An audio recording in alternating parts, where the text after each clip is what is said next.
दोस्तों ऊपर जो लिखा है वो हिंदी में घातक सिद्धांत 12। घातक सिद्धांत। आप लोग सोच सकते हैं कि डैनियल भाई इतनी डरावनी फोटो और ऊपर से भेड़िया फाड़ खाने वाला आपने ये चित्र, और मैं समझता हूं इसी थंबनेल के साथ आपको जो है वो वीडियोस उपलब्ध हो जाएंगी, ठीक है ना। तो दरअसल मसीह की देह में बहुत कुछ ऐसा हो रहा है, मैंने उसमें से 12 चुना है।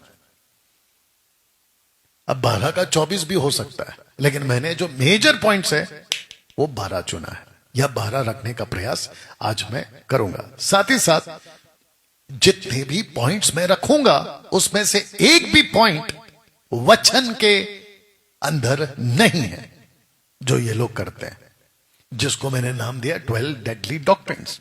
अभी मैं रखूंगा तो आप भी सहमत हो जाएंगे। तो आप सभी से रिक्वेस्ट है, प्लीज फोकस करके आप लोग जो है बात को सुनिएगा।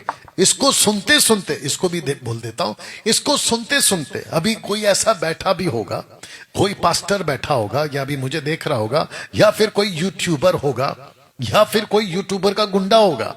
गुंडे से आप समझ गए, राइट। वो बैठे बैठे सोच रहा होगा अब मैं डैनियल राज को टक्कर दूंगा, मैं वीडियो बनाऊंगा ऐसा पॉइंट पे वैसा पॉइंट पे। तो मैं उनको कहना चाहता हूं आपको जो करना है करो, क्योंकि आपके वीडियो बनाने से 5 साल से मैं डटा हुआ मार्केट में। मेरे को तुम लोगों में से कोई भी यूट्यूबर का गुंडा टस से मस नहीं कर पाया, ये बात तो पक्की हो गई। मुझे अभी तक आप लोगों का कोई भी वीडियो टच से मस नहीं कर पाया, तो आगे तो सवाल ही खत्म हो गया, क्योंकि अभी हमारी जड़ें मजबूत हो गई हैं। तो जिसके चलते वो तो भूल जाओ। हाँ, तुमको अपनी रात की नींद खराब करके, जाग के, पैसे खर्च करके, और फिर पूरी एनर्जी डाल के करना है और वक्त से पहले मरना है तो कर लो। वो सब करके मरना है तो कर लो, लेकिन अगर ये सोच के वीडियो बना रहे हो कि डैनियल राज पे कुछ असर पड़ेगा तो भैया भूल जाओ। दूसरी चीज, बेस्ट ऑप्शन है, मेरी वीडियो देखो, अच्छा लगता है ले लो, नहीं अच्छा लगता है छोड़ दो और चुप रहो। दूसरी चीज है, मेरे को सुनो ही मत। ऐसे लोग भी होते हैं ना, मत सुनो भैया, आप जाओ अपना काम करो यार, घर पे बैठो, फैमिली के साथ में चाय भजिया बनाओ और चाय कॉफी के साथ बैठ के आराम से खाओ, काहे मेरे पीछे वीडियो देखकर टाइम पास खराब, अपना भी माथा खराब कर लेते हो। तीसरे लोग वो भी हो सकते हैं जिनको लगता है कि डैनियल राज आपको हम टक्कर देंगे तो डिबेट करेंगे, तो भैया आ जाओ, आ जाओ। और आपको तो कल हम नंबर बता भी चुके हैं मेरी डॉटर का, आइए बात करिए और तथ्य को रखिए। लॉरेंस जो था, अगर शायद अभी देख रहा है, अच्छा था आदमी, लेकिन उसकी बाइबल नॉलेज ना के बराबर है, जिसको मैं कल बता चुका हूं। ऐसे मत आओ, अपनी तैयारी के साथ आओ, और एक अच्छे, मैं तो वेट कर रहा हूं कोई तगड़ा आदमी आए और बैठ के बात करे, तथ्य को रखे, स्क्रिप्चर को रखे, हिस्ट्री को रखे, और उसके अंदर से मुझे, मैं गलत हूं साबित करने का जज्बा रखे, तब मजा आता है। You understand? एनीवे, सो दोस्तों, इस टॉपिक के ऊपर अभी मेरी आप लोगों से बातचीत होगी। तो मैं कह रहा था, काफी टाइम से मसीहत में हूं, 32 साल से। ऐसी कोई मिनिस्ट्री नहीं है जहां मैं नहीं जा चुका। भारत में ऐसा कोई सेवक नहीं है जिसको वो या मैं नहीं जानता। और इसके चलते जब मैं कुछ चीजों को देखता हूं तो मैंने मात्र 12 आपके लिए जो है ऐसे सिद्धांत लाए हैं जो इस वक्त मैं आपके बीच में रखूंगा। So are you ready for this? Okay, yeah thank you. अब जरा शब्द को पढ़िए कि क्या क्या चल रहा है आज मसीह समाज में।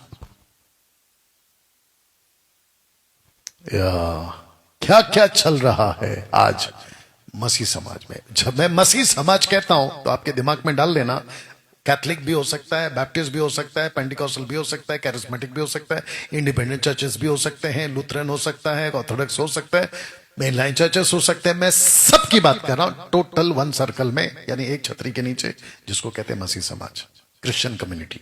क्या चल रहा है और क्या क्या चल रहा है, तो बहुत कुछ ऐसा है जो बाइबल के बिल्कुल खिलाफ है।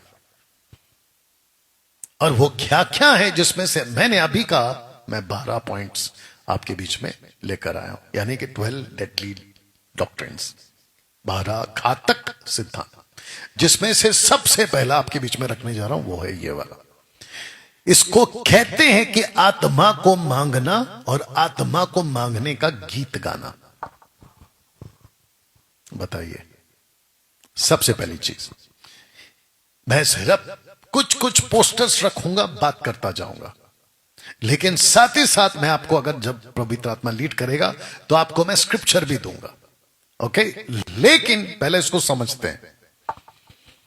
फेसबुक और यूट्यूब वालों, आप जब फेसबुक और यूट्यूब ओपन करते हैं तो ऐसे बहुत सारे सेवक आपको मिल जाते हैं फेसबुक और यूट्यूब पर यह कहते हुए कि तुमको आत्मा मिलेगा। जैसे ही कोई सेवक कहता है कि तुमको आत्मा मिलेगा, उधर ही समझ जाना कि वो डॉक्ट्रिन लूसीफर की ओर से, क्योंकि अकॉर्डिंग टू द स्क्रिप्चर्स, वचन के आधार पर यीशु ने वादा किया था प्रेरितों की किताब उसका पहला अध्याय वचन 8 में कि मैं उसको भेजूंगा और वो जब आएगा तब तुम सामर्थ पाओगे, यरूशलेम, यहूदिया, समरिया, पृथ्वी के छोर तक मेरे गवाह होगे। अगर सुसमाचार भारत में थोमा लाया था तो यह उसका प्रमाण था कि उसको पवित्र आत्मा मिल चुका है और पवित्र आत्मा धरती पर आ चुका है। अगर वो नहीं आया होता तो थोमा भारत नहीं पहुंचता, और तब से लेके अब तक यह प्रमाणित हो चुका है, आत्मा आ चुका है। तो फिर प्रश्न उठता है कि ये लोग कौन सी आत्मा उतार रहे हैं। मुझे ताज्जुब हुआ कि झारखंड में, रांची झारखंड में अभी बीच में एक मीटिंग हुई 3-4 दिन की, शायद आप लोगों को भी पता होगा, जिसमें मेरा भतीजा एंथनी राज का बेटा जोसेफ राज, मैंने देखा था वीडियो में कि वो वहां पहुंचा है, अगर मैं गलत नहीं हूं। जोसेफ राज, अगर इस वक्त में तुम सुन रहे हो, तुम्हारा जमीर, और एंथनी राज अगर तुम सुन रहे हो, तुम्हारा जमीर तुमको ये कैसे इजाजत देता है। और वो लोग जो गाना गाते हैं, अभी देख लीजिए, आत्मा को मांगने का गाना कैसे गा सकते हो, क्योंकि पवित्र आत्मा ऑलरेडी नीचे आज से 2021 साल पहले, थैंक यू, आ चुका है। कैसे गा सकते हो? और कैसे वो आदमी, मेरे को नाम याद नहीं आ रहा है और अभी फिलहाल मैं नहीं ले रहा हूं क्योंकि उसने अभी तक मेरे को नहीं छेड़ा है, और जब तक जो मेरा नाम पहले नहीं लेगा मैं उसका नाम नहीं लूंगा। मेरे को मत छेड़ो, मैं नहीं तुमको छोड़ूंगा। अगर मेरे को छेड़ोगे तो नहीं छोड़ूंगा, सिंपल है। वो महाशय कोट घुमा रहे थे, बैनी हिन का डमी पीस, वही है ना, बैनी हिन का डमी पीस।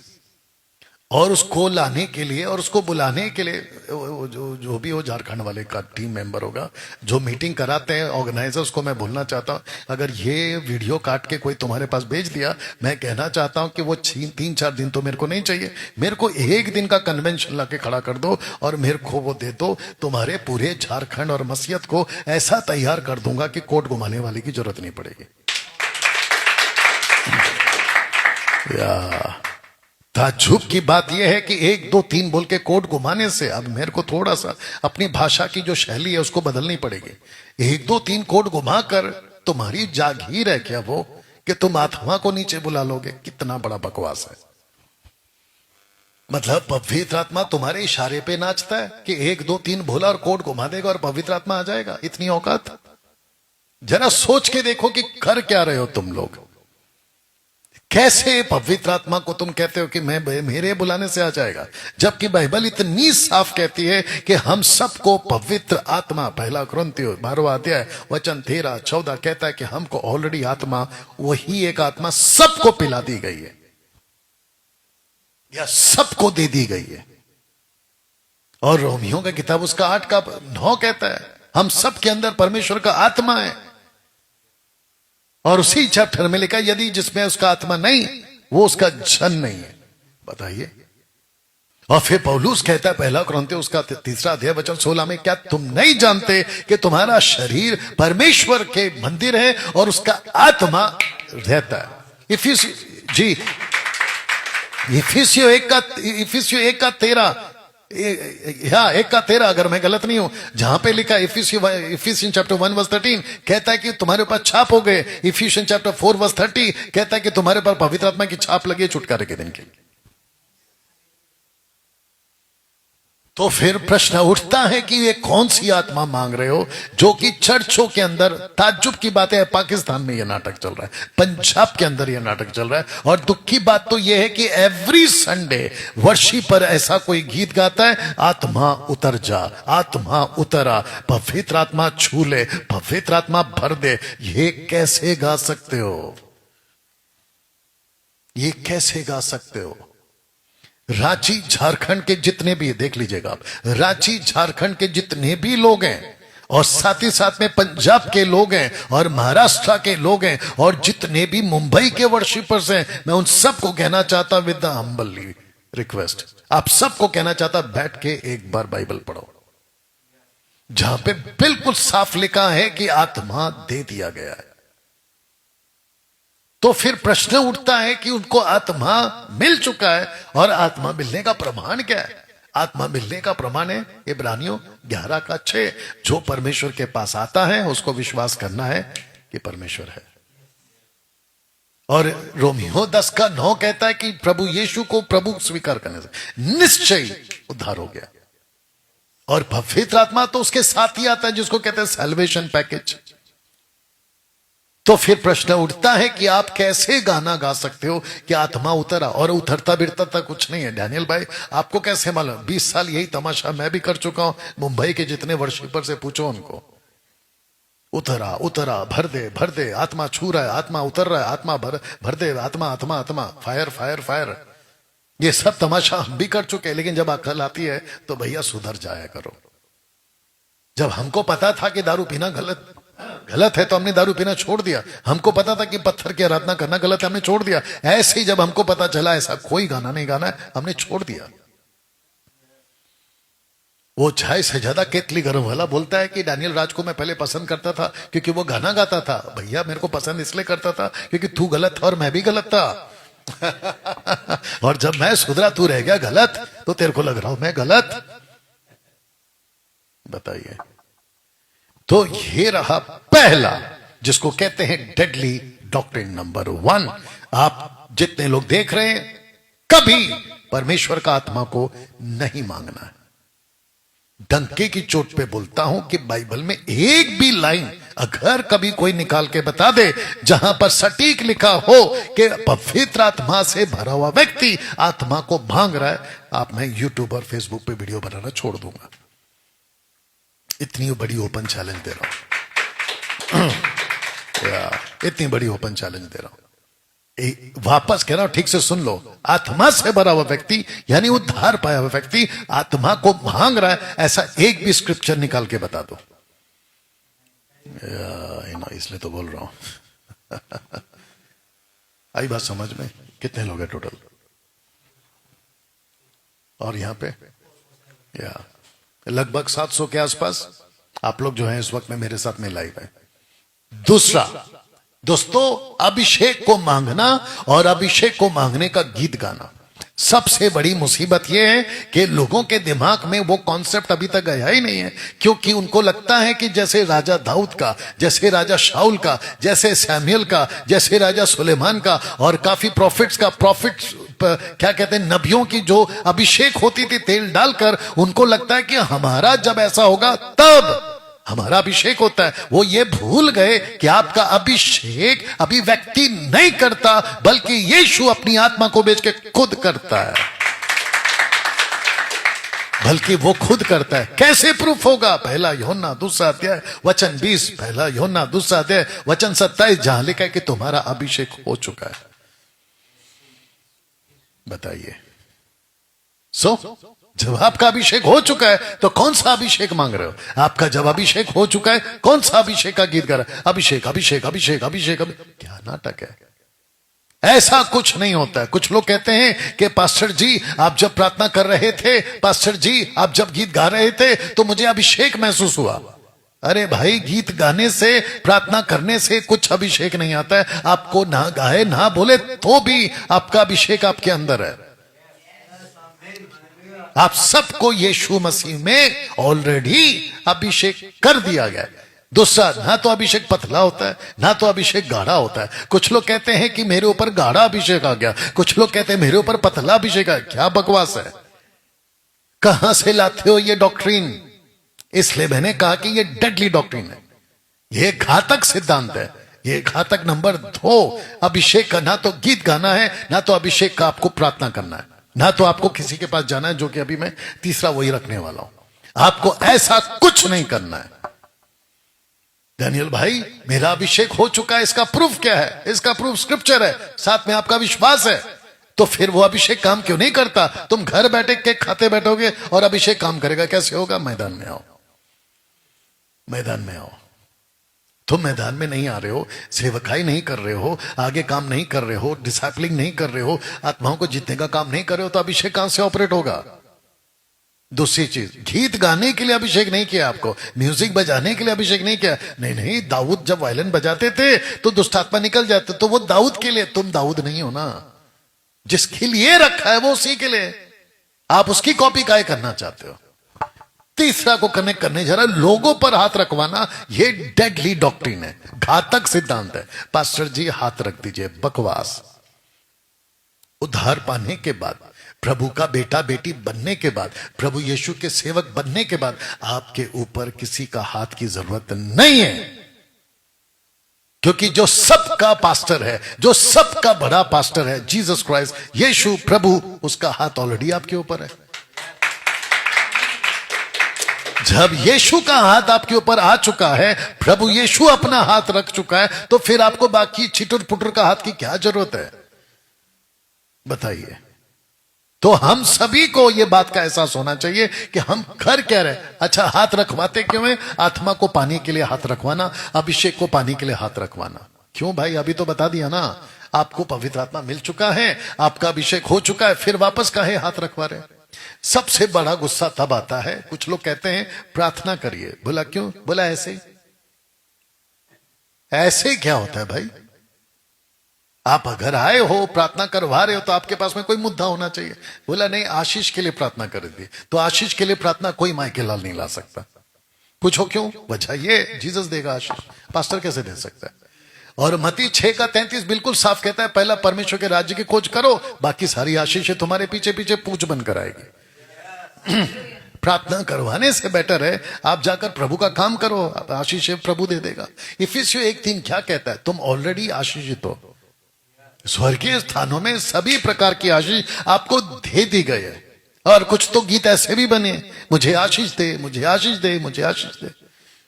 बकवास का गाना है, सुनने को अच्छा लगता है, म्यूजिक बड़ा अच्छा है, आवाज बड़ी अच्छी है, इसलिए गाते रहते हैं, लेकिन सेंस नहीं है, तो क्या मतलब हो गया? बताइए। तो ऐसा किसी प्रकार का हाथ रखवाने नहीं, नहीं नहीं, प्रभु का बड़ा दास है, हाथ रखने से, हाथ रखा गया था ना ओल्ड टेस्टमेंट में, आप ओल्ड टेस्टमेंट की कॉपी नहीं कर सकते, और ना ही वहां की कोई नकल लेकर रखा है। It's okay, it's okay, it's okay, ignore, focus करो, वो 50 आते रहेंगे ऐसे। You understand? हम सभी को समझना बहुत जरूरी है कि हम कर क्या रहे। ठंड ज्यादा हो गई,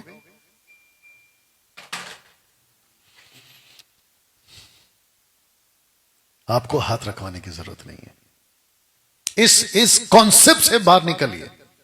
और अभी जितने देख रहे हैं उन सबको बता देना चाहता हूं, कभी पास्टर के पास जाके अपना माथा नहीं टेक देना कि हाथ रख दो। हाथ रखवा रखवा के सर के बाल जा चुके, आपको यह भी एहसास नहीं है। आप समझ रहे हो? या चौथा है इंपार्टेशन। इंपार्टेशन का हिंदी शब्द गया प्रदान करना या देना। मैं आपको बताता हूं इंपार्टेशन का कॉन्सेप्ट आया कहां से। तो ये आया है एलिशा और एलाइजा की तरफ से, यानी कि एलिशा और एलिया की तरफ से। देखिए क्या लिखा है। एलिशा ने कहा, तुझ में जो आत्मा है उसका दूना भाग मुझे मिल जाए। दूसरा वो आया है मूसा के 70 पुरनियों की तरफ से। मैं ताज्जुब हो गया, एक व्यक्ति है जिसको मैं जानता हूं, और अभी वो कहीं तो कनाडा में जाके सेटल हो गया, केरला वाला है वो, ठीक है, मुंबई आया था कई साल पहले। उस व्यक्ति को मैं जानता हूं, उसकी वीडियो अभी मेरे को मिली, ऐसी स्क्रॉल कर रहा था फेसबुक पे तो लग गया। कहता है कि मूसा की आत्मा जैसे 70 पुरनियों पर, देखो क्या लिखा, तब मैं उतर कर तुझसे वहां बातें करूंगा, और जो आत्मा तुझ में, मूसा जो आत्मा तुझ में, उसमें से कुछ को लेकर उनमें समवाऊंगा और वे इन लोगों का भार तेरे संग उठाए रहेंगे और तुझे उसको अकेले उठाना ना पड़ेगा। सो ये पर्पस था।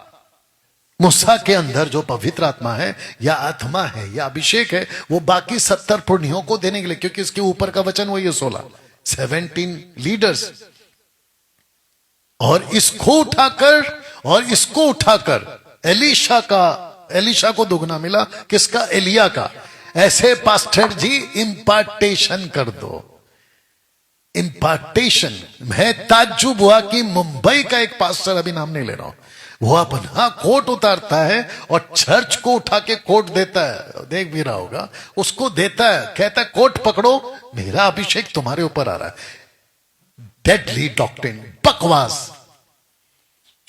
डैनियल भाई, अगर ऐसा हो रहा है, कोई आत्मा भा रहा है, कोई आत्मा को ले रहा है, नीचे गिर रहा है, उसमें आपको क्या दिक्कत है? दिक्कत यह है कि वो आत्मा ही गलत है। मूर्खता का कार्य, मूर्खता का, टोटल नॉनसेंस, फुलिश एक्टिविटीज, मूर्खता का कार्य। डैनियल भाई, आपने मूर्ख कैसे बोल दिया? क्योंकि बाइबल कहती है, मत्ती की किताब में, जो मूर्ख कहता है वो नरक जाएगा। अच्छा, तो फिर जीसस पहला जाएगा। क्यों? क्योंकि जीसस ने तो शास्त्री फरीसी को मूर्ख बोला। फिर पौलुस नरक जाएगा। क्यों? क्योंकि गलतियों 3 में पौलुस ने मूर्ख बोला। अरे भाई, मत्ती का किताब वाला इंडिविजुअल है, और जो जीसस ने और पॉल ने और मैं भी बोल रहा हूं, वो यूनिवर्सल है। कम से कम उसको तो समझो कि बोल क्या रहा है। एनीवे, वो मेरा टॉपिक नहीं है। वापस इसके ऊपर आता है। इंपार्टेशन कैसे हो सकता है? इंपार्टेशन ऑलरेडी हो चुका है। यीशु मसीह ने अपनी आत्मा हमको दे दी है। अब यीशु से बड़ा और कौन हो सकता है? नहीं, इनके लिए तो वो कोट वाला है, इनके लिए तो कोई पास्टर का हाथ है। कैसे जा सकते हो इंपार्टेशन? ऊपर से और एक नाटक देखा था, अभी तो खैर कम हो गया क्योंकि लोग एजुकेटेड हो गए। बोलते मैं कुर्सी पे बैठूंगा, जिस कुर्सी पर मैं बैठूंगा उसके ऊपर अभिषेक आ जाएगा और मेरी आत्मा जो है कुर्सी पे आ जाएगी, और जो कोई उस पर बैठेगा उसके ऊपर वही आत्मा इंपार्ट हो जाएगी। अभी इससे बड़ा नाटकबाज और इससे बड़ा ढोंगीबाज और क्या हो सकता है? अब बताओ, मसीह की देह में ये सारी गतिविधि चल रही है कि नहीं चल रही? या अभी जितने फेसबुक और यूट्यूब पे जो नीचे कमेंट्स में उल्टियां कर रहे होंगे, उन सबको भाई कोई फर्क नहीं पड़ता। उससे बेटर है डायरेक्ट कॉल करो, और अगर तुम्हारी ताकत है मेरे बात को डिफेंस करने का, माफ करना, डिफेंड करने का, तो आओ सामने। You understand? बात को समझो और सीखो, क्योंकि ये सारे सिद्धांत। अच्छा, कुछ लोग क्या बोलते हैं मैं आपको बताता हूं। गधे को पूछा घास कौन से कलर का है? घास कौन से कलर का होता है? हरा। आपको पता है उसने क्या बोला? गधे ने बोला घास नीला है। कौन सा है? नीला। बहस हो गई।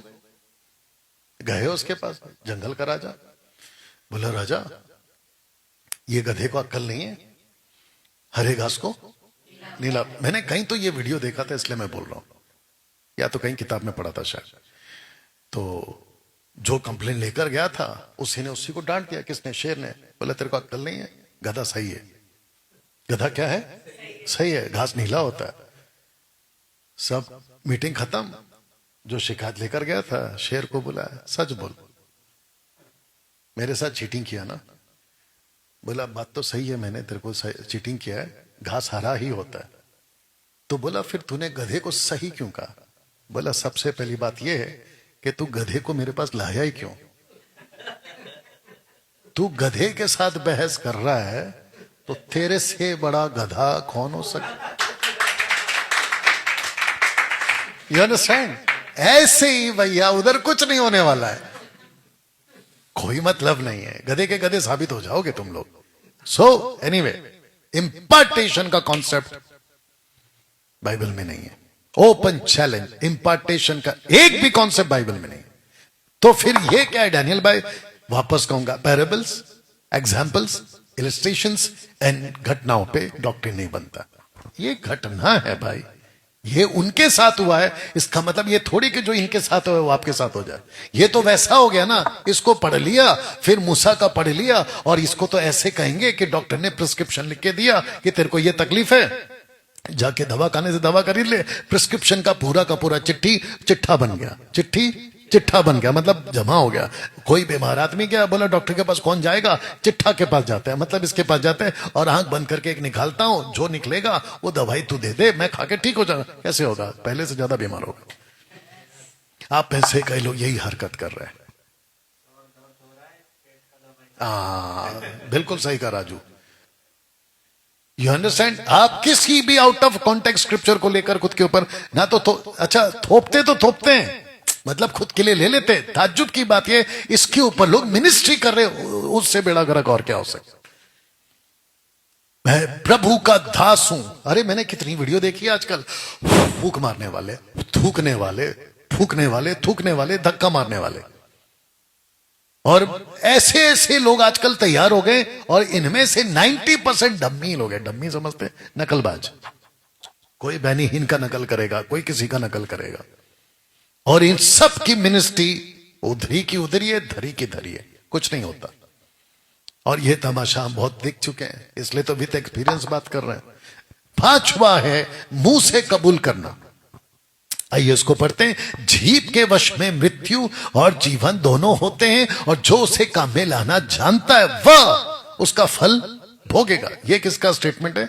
ये नीति वचन लिखने वाले राजा सुलेमान का स्टेटमेंट है। इसको लेकर लोगों ने कहा कि देखा, आप अपने मुंह से जो कुछ कहोगे आपके साथ वही होगा। तो जिसके चलते ये लोग करते क्या, मैं आपको बताता हूं। कहते अगर आपको नौकरी नहीं मिल रही है तो बस कन्फेस करो, नौकरी मिल गई, नौकरी मिल गई, नौकरी मिल गई, नौकरी मिल गई, नौकरी मिल गई, नौकरी मिल गई, नौकरी मिल गई। बकवास। नौकरी तक ठीक है, छोकरी तक नहीं जाना। कई लोग जाते हैं, वो बात अलग है। फिर कहते अगर आपने अपने मुंह से कबूल किया आज मेरा काम नहीं होगा, तो कहते नहीं होगा, क्योंकि ऐसा लिखा है। जीभ के वश में जीवन और मृत्यु दोनों है। देख लीजिए, गलती से अगर मुंह से कुछ निकल गया कि मेरा बेटा शैतान है, तो कहते पक्का तेरा बेटा शैतान बन जाएगा। बोला वो क्यों? तेरे मुंह से निकल गया। अच्छा, अगर ऐसा है तो फिर हमको तो सब बोलना पड़ेगा कि टाटा बिरला का जितना पैसा मेरा है, करके दिखा दे। आपको यकीन नहीं होगा, ऐसे ऐसे चिरकुट लोग हैं मार्केट में, गाड़ी के शोरूम में जाते हैं, गाड़ी पे हाथ रखते हैं और ये वचन का साथ लेते हैं कि बाय फेथ हम जो है जीवित रहेंगे। और मैं विश्वास से घोषणा करता हूं, अभी मैं रखूंगा पॉइंट, मैं विश्वास से, अगला ही पॉइंट वो है छठवां डेडली डॉक्ट्रिन। मैं विश्वास से घोषणा करता हूं कि ये गाड़ी अभी मेरी हो जाएगी। क्योंकि पौलुस ने क्या कहा, रोमियो किताब उसका पहला अध्याय वचन 16 में कहता है justice shall live by faith. धर्मी जन जो है वो विश्वास से जीवित रहेगा। तो मैं विश्वास करता हूं, मुंह से कबूल करता हूं। पागलों, इसको उठा प्लीज, थैंक यू। पागलों, छठवां डेडली जो पॉइंट है ना, faith out of God's will कभी नहीं होगा। अगर आपके फेथ में गॉड का विल नहीं है, पढ़ो देखो क्या लिखा, हमें उसके सामने जो यह होता है वो यह है कि यदि हम उसकी इच्छा के अनुसार कुछ मांगते तो वो हमारी सुनता है। और आप यहां पे पांचवा बात क्या लेके चल रहे हो? मैं मुंह से कबूल करूंगा, मैं मुंह से कबूल करूंगा, क्यों? विश्वास से जीवित रहेगा। लेकिन गॉड का विल किधर है? हाँ, गॉड का विल के बगैर एक पत्ता नहीं हिलता। तो पूरी की पूरी मारुति गाड़ी खरीद रहा है, ये कैसे हो सकता है? अब बताइए, आप लोगों को उल्लू बना के रखा है कि नहीं लोकल पास्टर ने? और ऐसा तमाशा कितने चर्चों में चलता है, आप सोच नहीं सकते। अच्छा, कुछ लोग बोलते हैं कि डैनियल राज आप सिर्फ कमरे में बैठ के बात करते हो, बाहर आते क्यों नहीं है? तो बेटा मंच लगा दे, मैं आता हूं बाहर। जी दूसरी चीज सूरज बेमानी को बुलाने वाले और किसी और बेमानी को बुलाने वाले और पता नहीं किस किस को बुलाने वाले, मेरे को एक बार बुलाने की हिम्मत करो, फिर पता चलेगा धाला टेका भाव, तब पता चलेगा ना। और तुम लोग बुलाते इसलिए नहीं हो क्योंकि तुम लोग डरते हो। मैं आपको बताता हूं, क्योंकि मैं आऊंगा तो मेरे कान पे फुसफुस नहीं कर सकते कि डैनियल भाई थोड़ा सा ऑफरिंग का बोल दो ना। ये तो मैं नहीं करूंगा, क्योंकि ना तो मेरे प्रभु ने भीख मांगने को सिखाया और ना मैं लोगों को कहूंगा कि भीख दो। कान्हों की खुजली को मिटाने वाले उपदेशक आएंगे और बटोरेंगे, ऐसा बाइबल बोल चुकी है। तो जो कहता है ना कि आप कमरे के अंदर ही बात क्यों करते, तो मेरे पास में बेस्ट प्लेटफॉर्म है। एक है फेसबुक और दूसरा यूट्यूब, इंस्टाग्राम। वहां के थ्रू मैं लोगों तक पहुंच सकता हूं, तो मैं काम कर रहा हूं। हाँ, अगर तुमको लगता है कि इतनी हिम्मत है, 10, 20, 50 पास्टर इकट्ठे हो जाओ और कम से कम 10-20 हजार की मीटिंग करवाओ और उसमें मुझे खड़ा कराओ और डंके की चोट पे बोलता मेरे जैसा किसी और को लाओ जो तुम्हारी बिरादरी का हो, देखते हैं फिर क्या होता है।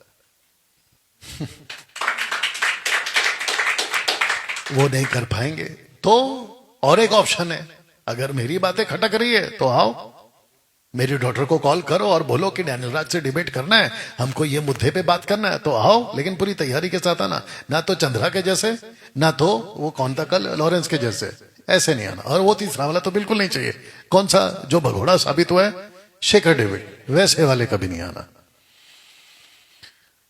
आप बोलेंगे कि डैनियल भाई जब आप ऐसा बात करते हो तो एटीट्यूड दिखता है। एटीट्यूड नहीं है, सच है ये। और अगर सच को ऐसा बोलने के लिए है तो मैं 50 बार और बोलूंगा, बाकी तुम्हारी मर्जी, क्या लेना नहीं लेना। लेकिन ये वाला पॉइंट को बता दूं कि faith out of God's will कभी नहीं होगा। परमेश्वर की मर्जी के साथ ही फेथ काम करता है। ये तो वैसा हो गया नहीं, मूसा को बोला छड़ी नीचे फेंक तो चमत्कार होगा। आप समझ रहे हैं, छड़ी फेंकने से मूसा के द्वारा चमत्कार होता था। आप मूसा नहीं हो, अब आपको परमेश्वर के मर्जी पे चलना है। ये जादू का तरीका थोड़ी है कि ऐसा कर दूंगा तो वैसा हो जाए, फिर करके देखा नहीं होता है। फिर 7वां डेडली पॉइंट या डेडली डॉक्ट्रिन, स्वर्गदूतों की सेविकाई को मांगना।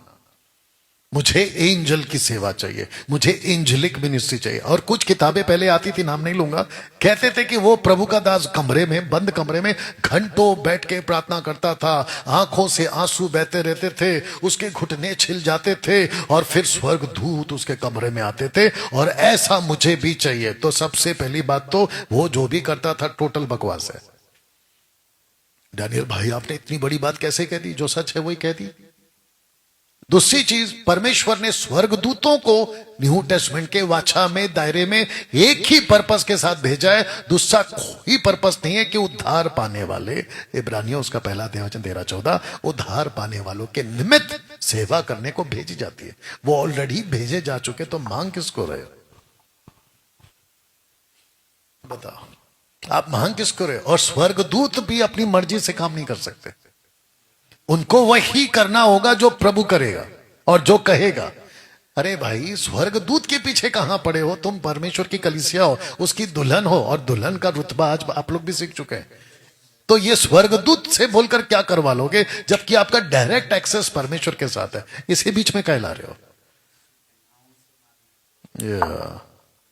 8वां जो कि डेडली डॉक्ट्रिन है, वो है स्पिरिचुअल कवरिंग। आत्मिक पिता होना चाहिए, आत्मिक कवरिंग होना चाहिए। अच्छा, तो फिर मेरा क्वेश्चन ये उठता है, कोई ढंग का स्पिरिचुअल आदमी मिले तो, अगर एक भी ढंग का नहीं है तो जाके किसको ढूंढे। नहीं नहीं नहीं, हमारा जो लोकल पास्टर है ना, वो बहुत पुराना है, सीनियर है। सीनियर का यहां पे कोई कॉन्सेप्ट नहीं है, उसको वचन का ज्ञान कितना है ये कॉन्सेप्ट है। हमारे पापा जी की मिनिस्ट्री में बड़ी भीड़ आती है। अच्छा, तो फिर मूसा का जो बड़ा भाई था ना, हारून, माफ करना, हाँ हारून, उसके इसमें तो 6 लाख की भीड़ थी। मतलब गाय का बछड़ा बना दिया था ना, गोल्डन काओ, तो उसके पास तो 6 लाख की भीड़ थी। तो फिर वो पापा जी सही थे क्या? तो भीड़ के चक्कर में कोई सही नहीं होता, कोई गलत नहीं होता, वचन के दायरे पे सही और गलत होता। आप उठा उठा के किसी को भी पापा बना देते हो। पापा तक तो ठीक था, आजकल तो मामा भी आ गए। एक तरफ है पापा, एक तरफ है मामा। मामा मतलब मम्मी, पास्टर की पत्नी, और फिर ऊपर से कहते हैं ये हमारे स्पिरिचुअल फादर है। अच्छा, यहां पे कहां लिखा स्पिरिचुअल फादर का कॉन्सेप्ट, निकाल के बताओ। पौलुस और तिमोती, तो पौलुस ने क्या बोला तिमोती को? पौलुस ने कहा कि जो बातें तूने मुझसे सीखी दूसरे को सिखा। पौलुस ने कब कहा कि मेरे साथ ही रहे? पौलुस ने कब कहा कि मेरे साथ ही रहे? उसने बोला जो बातें तूने सीखी दूसरे को सिखा। ही हैज सेंडेड, उसने कहा जा।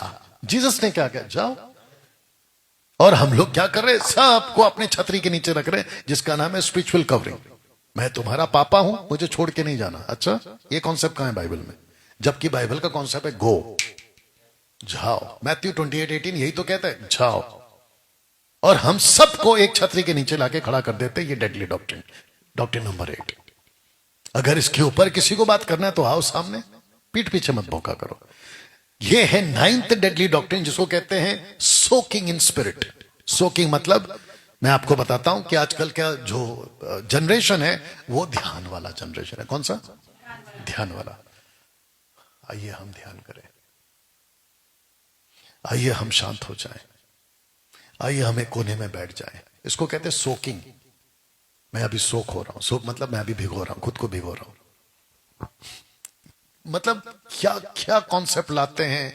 रूह की बारिश, वाह बेटा, रूह की बारिश किसी का बाप नहीं ला सकता, रूह की बारिश। फिर ऊपर से कहते हैं गोताखोर। गोताखोर समझते हैं आप लोग? नीचे तक जाना, डूब जाना, गोताखोर। किसमें? आराधना में। वर्शिप डाइवर्स, वाह बेटा। ऐसे 50 वर्शिप डाइवर्स किए, 50 रूह की बारिश करे, सब के सब फेल। पैसा कमाने का बिजनेस है, आओ सामने बात करने के लिए। फिर या डैनियल भाई, आपको कैसे मालूम? हम भी तो थे ना उसी में। मालूम है कि नहीं मालूम है? मुंबई वालों, हम भी तो थे ना उसी के अंदर। बताइए, सोकिंग। अरे हम 24 आवर्स आत्मा में। ये सोकिंग कॉन्सेप्ट कहां से लेकर आ गए? प्रभु का दास आएगा, आपको 2 घंटा बैठना है, आप सोख होना है। ये कुंडलिनी में होता है। यूट्यूब पे जाओ, कुंडलिनी टाइप करो, ये वो कॉन्सेप्ट है, सोकिंग इन स्पिरिट। ऐसा कुछ नहीं होता है। हम 24 घंटे आत्मा में, हम 24 घंटे मंदिर में परमेश्वर के, हमारा बॉडी उसी में। ये कहां से लेकर आ गए सोकिंग? अब आ गया सीकिंग विजन्स। सीकिंग, वो सोकिंग या सीकिंग मतलब दर्शन की खोज। दर्शन मांगो प्रभु से। डेडली डॉक्ट्रिन नंबर 10, दर्शन मांगो प्रभु से। प्रभु का दर्शन मिलेगा, कभी नहीं मिलेगा, कभी नहीं मिलेगा। हाँ, दुष्ट आत्माओं को मिलेगा, लूसीफर का मिलेगा, किसी और का मिलेगा, लेकिन प्रभु का दर्शन नहीं मिलेगा। बाहर कहां ढूंढ रहे हो? 1 यूहन्ना 4 अध्याय वचन 4 कहता है, जो तुम में है वो उससे बड़ा है जो बाहर है। लेकिन पहला लाइन क्या कहता है? तुम में। तो जो तुम में, उसका दर्शन कहां पा रहे हो? उसको बाहर कहां ढूंढ रहे हो? तुम्हारे अंदर ही। एक सेकंड, आपको दर्शन किसका चाहिए? बोला मिनिस्ट्री का। मिनिस्ट्री का दर्शन क्यों चाहिए? आपको मिनिस्ट्री करने को बोला है कि दर्शन पाने को बोला है? और फिर बाकी पवित्र आत्मा है ना आपको लीड करने के लिए। नहीं, हमको स्वर्गदूत का दर्शन चाहिए। किसने बोला स्वर्गदूत का दर्शन चाहिए? ये कॉन्सेप्ट कहां से आ गया? और जिसने पाया उसको देख लो, वो अभी का भी उधरी है। आप लोगों को भी एक बात बताता हूं, आप लोग भी सीख लेना। मसीहत में मुझे 32 साल हो गए। इन 32 सालों में थे बड़े बड़े, अफ्रीका से, कोरिया से, अमेरिका से, भारत से, पता नहीं भारत के किस किस कोने से आए, और ऐसे ऐसे दावा ठोके हैं कि अब भारत बदल रहा है, अब शहर बदल रहा है। ऐसे ऐसे दावे ठोक के गए हैं, लेकिन वहीं का वहीं जीरो का जीरो है। परिस्थिति उल्टा वर्स्ट हो गया है। तो आपने दावे किस हिसाब से ठोके थे? और जिसको तुमने कहा था कि प्रभु तुम्हारा, अच्छा आजकल एक कॉमन हो गया, मैं देख रहा हूं कि प्रभु का हाथ तेरे ऊपर है। अरे इसको बोलने की जरूरत है? प्रभु का हाथ उस दिन से आ गया जिस दिन हमारा उद्धार। मैं देख रहा हूं कि प्रभु तुझे देख रहा है। अरे प्रभु उसको कब से देख रहा है? मैं देख रहा हूं कि परमेश्वर ने तेरे को चुन लिया। ये तो बिल्कुल साफ लिखा कि चुन लिया। मैं देख रहा हूं कि प्रभु तुझसे बहुत प्यार करता है। बाइबल में लिखा है कि प्रभु सबको प्यार करता है। फिर ये अलग से नाटकबाजी क्यों? और फिर ऊपर से कहते कि यहां पे आर से किसका नाम है? अरे भाई, जब तेरे में ताकत नहीं है रमेश बोलने के, तो तू आर काय बोल रहा है? अगर परमेश्वर बात कर रहा है तो पहला अल्फाबेट क्यों देगा? मैं देख रहा हूं S S S S S S. अरे पूरा सुरेश बोल या तो सविता बोल। You understand? फिर कहते मैं देख रहा हूं या एन का नाम का कोई, मैं देख रहा हूं एम का। अरे भाई क्या देख रहा है तू? अगर परमेश्वर ने तुझसे बात किया तो सटीक बताएगा।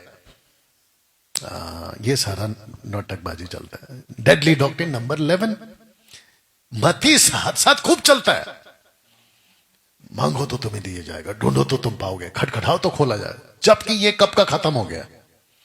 क्योंकि जो मांगने का कॉन्सेप्ट है वो जूइश को बोला, जो ढूंढने का कॉन्सेप्ट है वो जूइश को बोला, जो खटखटाने का कॉन्सेप्ट है वो जूइश को बोला। जूइश के लिए यीशु आ चुका है, लेकिन जूइश ने उसको स्वीकार नहीं किया, जूइश ने उसको ठुकरा दिया। साबित क्या है? शहर के बाहर लाकर मार दिया। स्टीफन को भी कह रहे थे, उसको भी शहर के लाके बाहर मार दिया। अब कौन सा है? क्योंकि एक्ट चैप्टर 8:1 में पवित्र आत्मा आ चुका है। अब किसको ढूंढ रहे हो? ये खूब चलता है, मांगो और मांगते रहो, ढूंढो और ढूंढते रहो, खटखटाओ और खटखटा। जबकि यीशु खुद कहता है, मत्ती 6:7 में नहीं पढ़ना, मत्ती 6:7 में यीशु खुद कहता है, अन्य जाति की नहीं बक बक, ये कहता है मांगो।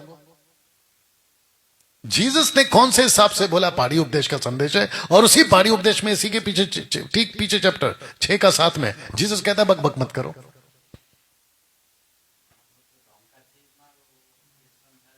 कॉन्सेप्ट अलग है, इसको उठाकर कॉपी पेस्ट कर दिया हर चीज के ऊपर। मैंने इसलिए तो रखा है इसको।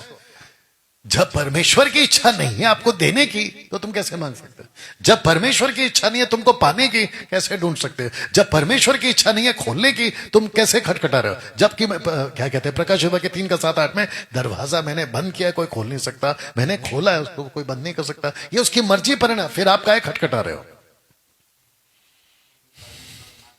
बताइए, सोच के देखिए आप। वो कौन सी प्रार्थना को दोहराते हैं आजकल सबसे ज्यादा? मत्ती का 6वां अध्याय वचन 9 से, हे हमारे पिता तू जो स्वर्ग में, तेरा नाम पवित्र माना जाए, तेरा राज्य आए, जैसे तेरी इच्छा स्वर्ग में होती है वैसे पृथ्वी पर हो। हमारे दिन भर की रोटी हमें दिया कर। अब वही यीशु है जो कहता है कि मत मांगो, क्योंकि तुम्हारे मांगने से पहले पता है कि तुमको क्या देना है। कॉन्ट्रडिक्ट। एक तरफ यीशु ने कहा हमारे दिन भर की रोटी हमें दे, दूसरी तरफ यीशु कहता है कि तुम्हारे मांगने से पहले उसको पता क्या देना है। तो ये विरोधाभास कैसे आ गया? तो आपको समझना होगा कि जीसस बोलना क्या चाह रहे हैं और यहां पे बोलना क्या चाह रहे हैं। जो प्रभु का काम करेगा उसका काम प्रभु करेगा, जो प्रभु का काम करेगा उसका काम प्रभु करेगा, जो प्रभु की सेवा करेगा प्रभु उसकी सेवा करेगा। तुम प्रभु का घर बनाओ, प्रभु तुम्हारा घर बनाए। ये सारी चीजों से परे रखते हैं आपको सेवक लोग। लास्ट पॉइंट 12वां, यूहन्ना 14:12 का कॉन्सेप्ट। मैं तुमसे सच सच कहता हूं, जो मुझ पर विश्वास रखता है ये काम जो मैं करता वो भी करेगा, इनसे बढ़कर काम करेगा, क्योंकि मैं पिता के पास जाता। इसी का 14 पढ़ लेना, 14 मैं आत्मा भेज रहा हूं। तो कॉन्सेप्ट आत्मा का कहता, देखा जो काम मैं करता तो काम करो। फिर प्रकाशित वाक्य 2:4 में क्या लिखा? तूने अपना पहला सा प्रेम मन फिरा, पहले के समान काम कर। तो यहां पे काम का फोकस है, लेकिन नहीं, हम तो मिनिस्ट्री कर रहे हैं। बोला चमत्कार, जीसस ने जितने चमत्कार नहीं किए उससे बढ़कर हम करेंगे। यहां पे चमत्कार शब्द कहां है?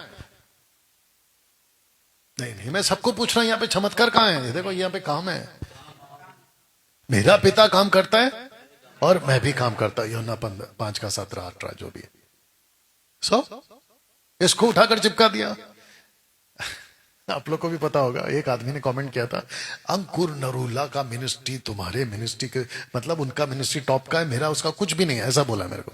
उसके सामने तुम कुछ भी नहीं। मैंने बोला मेरे को बनना भी नहीं है। मेरे को बनना भी नहीं है। और जो तरीके से वो करता है और उसके जैसे करते हैं, ऐसे तरीके से अगर मैं उतरा हूं 2014 के पहले, तो भैया कोई नहीं टिकेगा। लेकिन जब हमको पता चला कि स्पिरिट ही गलत है, हम बाहर हो गए। तो हमको मत बोला करो। ये टोटल 12 डेडली पॉइंट्स, यानी कि डेडली डॉक्ट्रिन्स।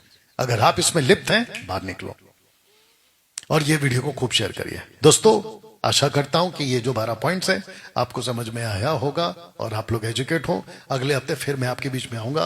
हो सकता है बीच में फिर कोई ना कोई वीडियो आपके लिए लाइव आ सकता हूं, बात कर सकता हूं, आपके बीच में चीजों को रख सकता हूं। आइए प्रार्थना करके समाप्त करें। सृष्टिकर्ता पिता तेरा धन्यवाद प्रभु जी, आपको महिमा देते हैं, आपको स्तुति देते हैं, सब बातों में आपको गौरव देते हैं और कहते हैं कि पिता परमेश्वर आपने आज हमें एजुकेट किया है, वैसे ही प्रभु जी आप हमारी सहायता करें प्रभु, और कलीसिया मसीह की देह मजबूत हो, ऐसी बातों के साथ आपको स्तुति देते हैं। आदर महिमा आपको देते हुए प्रभु यीशु के नाम से मांगते हैं, आमीन। चलिए।